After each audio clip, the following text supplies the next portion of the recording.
Yo, konnichiwa. Di video kali ini Mimin mau ngelanjutin anime Jujutsu Kaisen season 2. Tapi sebelum kita lanjut ke pembahasannya, buat teman-teman yang kurang suka spoiler atau cara pembawaan Mimin mohon maaf. Kalian bisa skip aja kalau ngerasa kurang nyaman.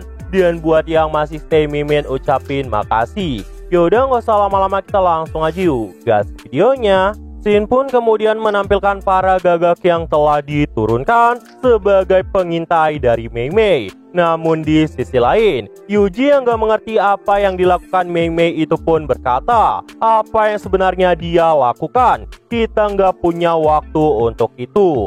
Mendengar itu, Uwi pun langsung meminta Yuji untuk diam dan berkata bahwa kakaknya saat ini sedang berbagi penglihatan dengan para gagak. Dan karena itu dirinya harus berkonsentrasi. Jadi Uwi pun meminta Yuji untuk diam saat itu.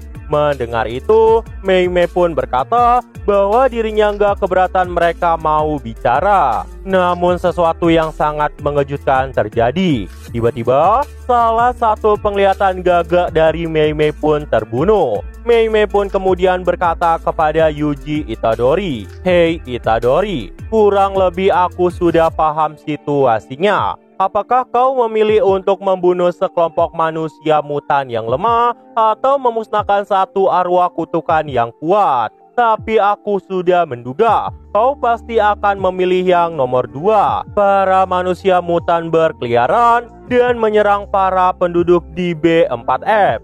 Kemungkinan sebagian besar penduduk ada di distrik B5F. Jadi itu adalah jarak yang sangat dekat dengan mereka. Namun sepertinya itu adalah barrier yang tidak bisa dimasuki oleh para siaman." Ngedengar itu, Yuji pun berkata, "Jadi apa maksudnya?" Mei Mei pun kembali menjelaskan bahwa gagak yang digunakannya itu diselimuti oleh energi kutukan. Bahkan Mei Mei saat itu nggak bisa melihat ke dalam B5F secara langsung. Dan karena itu, dirinya pun merasa para penduduk tak punya pilihan selain kabur ke lantai bawah karena mereka dikejar. Dan gagak dari Mei Mei diserang di antara B1F sampai B2F. Sang pengguna kutukan atau arwah terkutuk yang membuat tirai itu juga pasti ada di dalam tempat itu. Dan jika dipikir-pikir, mungkin mereka ada di sana supaya bisa membunuh para penduduk yang kabur ke atas. Atau mungkin itu adalah salah satu syarat untuk membuat tirai itu. Tapi sulit mengatakan apa sebab mereka di sana atau apa yang sebenarnya mereka sembunyikan di B5F.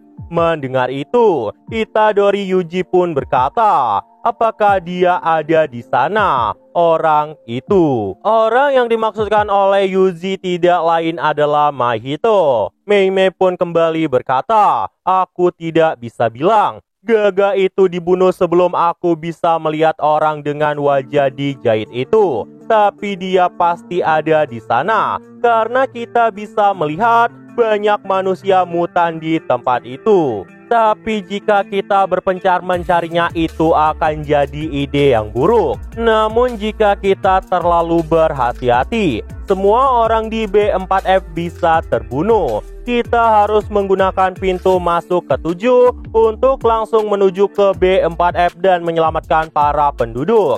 Bahkan kalau keadaannya jadi lebih buruk, kau harus masuk ke sana Yuji. Jadi kuharap ketika kita nanti bertemu lagi, tirai ini telah dinaikkan dan para penduduk telah diselamatkan. Dan kau sudah mengetahui keinginan orang yang ada di B5F. Mendengar itu, Yuji pun berkata, tidak usah khawatir Mei Mei-san, aku tidak takut apapun dan aku tidak akan kalah lagi. Shin pun kemudian berpindah menampilkan Yuji yang udah sampai di lorong, tepatnya di jam 21:03. Itu adalah stasiun metro Tokyo di depan kuil Meiji. Dan bisa dibilang, lokasi itu masih berada di B2F. Saat itu, Yuji melihat monster berbentuk belalang yang sedang melahap manusia. Monster itu pun kemudian berkata pada Yuji, apa yang kau lihat? Yuji yang melihat itu pun jadi kesel banget dan mulai menggenggam tangannya. Tapi monster itu pun berkata, Bukankah kau adalah seorang siaman? Namun Yuji yang mendengar itu pun tidak menghiraukan perkataannya dan bertanya, aku tahu ada arwah terkutuk dengan wajah dijahit di sini. Di mana dia? Mendengar itu, monster itu pun menjawab, Mahito ada di bawah. Akulah yang bertugas melindungi tirai di sini.